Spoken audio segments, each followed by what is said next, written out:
Hey everybody, Bill Murphy here with MMORPG.com, and it has been a couple weeks since our last MMOFTW, but we're getting right back in the swing of things here. BlizzCon and some family stuff all kind of got in the way, so I apologize for the little gap. But we have a full week of news, and so today we're going to go through the top 5 stories from the week that was in MMO news. You ready? Let's start with number one, a brand new World of Warcraft tidbit, hot on the heels of BlizzCon. Blizzard has filed suit against an alleged bot creator.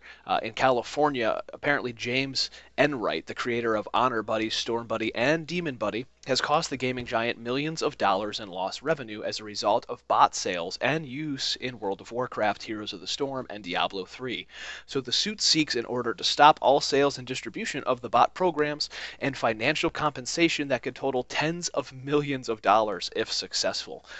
In reaction to the lawsuit, Zwetan Letshu, the CEO of Bossland GmbH, has rebutted Blizzard's claim that Enright owns the rights to any of the bot programs and that Bossland shareholders are the rightful owners and distributors. Interestingly, the lawsuit is filed just days before the 100,000 bot users banned from World of Warcraft will be coming back online. So, is that a coincidence? Who knows? In any case, we'll be keeping our eyes and ears to the ground for more news on this story, and we'll let you know as it develops.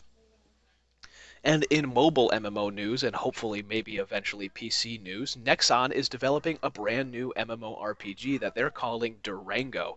The announcement was made at this week's G-Star 2015 in South Korea. Durango takes place in an environment packed with dinosaurs and features a tribal system with players banding together to survive.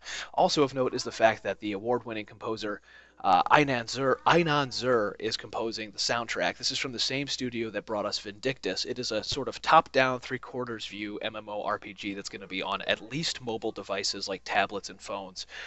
It's kind of got an interesting sort of half survival, half serious look to it, but also, you have their typical anime kind of stuff where characters have lots of different outfits, and of course there's chainsaws and camp building and all this other stuff. We don't really know too many more details on the game, but we have an interview, a series of questions out to the developers in Korea, and hopefully when they're done with G-Star, they'll get it back to us and let us know more details about the game, including whether or not they'll ever bring it to the PC, because let's be honest, that's all we really care about.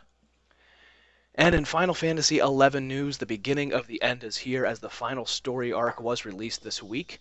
The road to March 2016, when Square Enix will shutter the doors to Final Fantasy XI for consoles, stretches ahead. Longtime players and fans have one last chance to bid the beloved MMO adieu.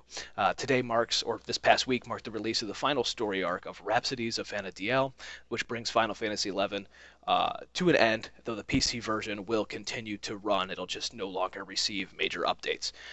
So you can read more on the Final Fantasy XI site. You can check it out for yourselves. Or you could just wait until the mobile version, which will catalog. It'll be like a single-player RPG version of the entire storyline of Final Fantasy XI, which is due out sometime in 2016, I believe. And in Black Desert Online news, DOM Communications is restricting IPs to the EU and NA only. So the developer Pearl Abyss and DOM are limiting the game Black Desert when it launches early next year to the next few areas. All of Europe, excluding Turkey and part of Russia, all of North America, including Canada, Mexico, United States, and so forth. So there will be some New Zealand and Australian servers as well, which will be handled by DOM, and Black Desert Online will be available in those areas on these North American and European servers.